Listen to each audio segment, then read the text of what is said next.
बिस्मिल्लाहिर्रहमानिर्रहीम अस्सलाम वालेकुम वरहमतुल्लाहि वबरकातुहू। मैं उम्मीद करता हूँ आप लोग सब खैरियत से होंगे। तो आज की जो वीडियो है, इस वीडियो के अंदर 27 मार्च 2023 के बाद जो इटली एम्बेसी की तरफ से, इटली इमिग्रेशन की तरफ से नॉन सीजनल वीज़ा का जो कोटा है वो उसका इजरा हो चुका है।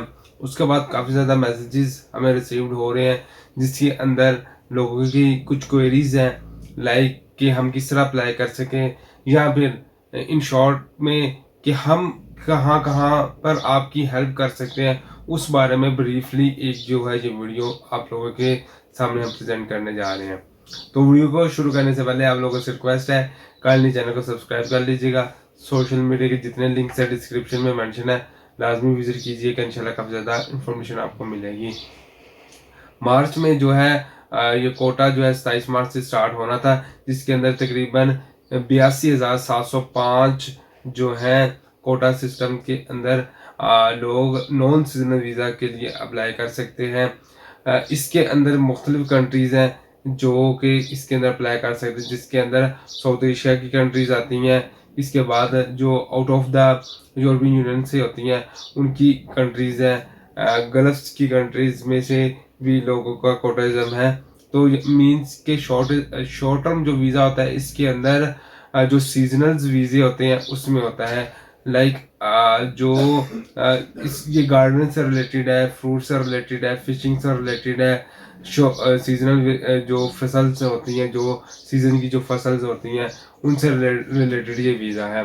अच्छा जी, यहाँ पर जो पाकिस्तान के अंदर बैठे हुए हम आपका जो वीज़ा है उसमें किस तरह असिस्ट कर सकते हैं। फर्स्ट ऑफ ऑल आपको खुद ही इटली में जो भी आपकी कंपनी है वहाँ से जॉब कॉन्ट्रैक्ट लेना पड़ेगा। ठीक हो गया।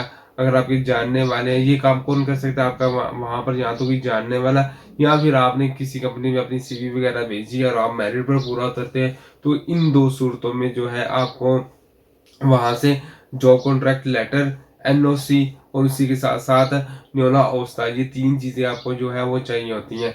इसके बाद जो मालिक आपको जॉब वगैरह दे रहा होता है, उसके रेजिडेंट परमिट वगैरह और अकोमोडेशन से रिलेटेड जो है डॉक्यूमेंट्स, वो सारे के सारे चाहिए होते हैं।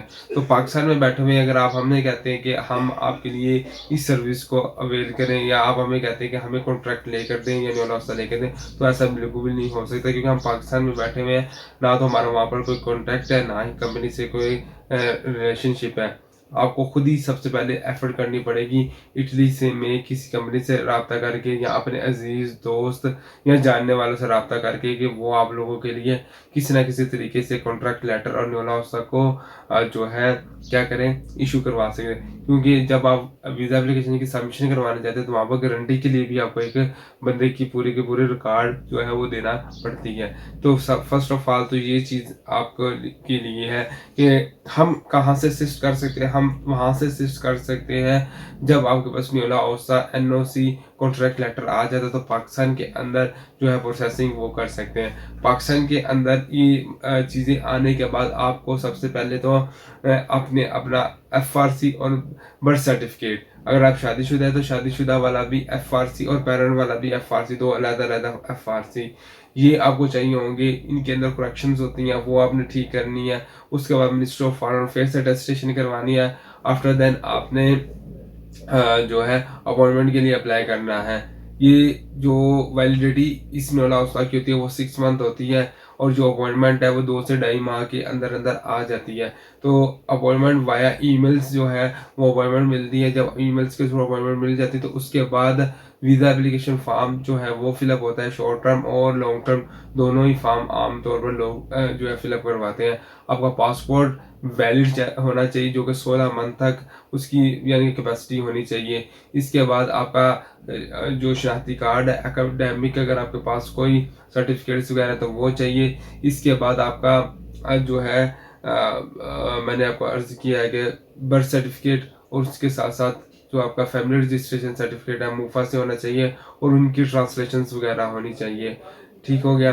फिर जो कॉन्ट्रैक्ट आपको आया है, कॉन्ट्रैक्ट लेटर, न्योला ओस्ता, एनओसी, जो प्रोफाइल है उस बिज़नेस की, जहाँ पर आप काम कर रहे हो, बिज़नेस से रिलेटेड कहाँ पर वो एग्ज़िस्ट करती है, वो सारी की सारी आपको चाहिए होंगी। जो मालिक है उसका रेज़िडेंट कार्ड और उसका phone number, email ID, complete address वगैरह उसके चाहिए। ये सारी की सारी चीज़ें जब आपके पास हो जाएँगी, तो उसके बाद जो है आप अपॉइंटमेंट जब आपकी आएगी, तो ये सारे डॉक्यूमेंट लेकर आप एम्बेसी में जाएँगे, तो एम्बेसी जो है इसकी चेक करेगी।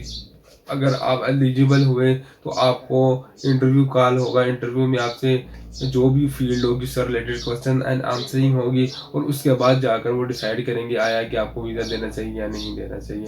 तो ये सारा सिचुएशन जो है आप लोगों के सामने हमने प्रेजेंट की है। होपफुली ये वीडियो आपके लिए वैल्यूएबल रही होगी। नेक्स्ट वीडियो तक के लिए अपना ख्याल रखिएगा, चैनल को प्यार दिखाएगा। अल्लाह हाफिज़।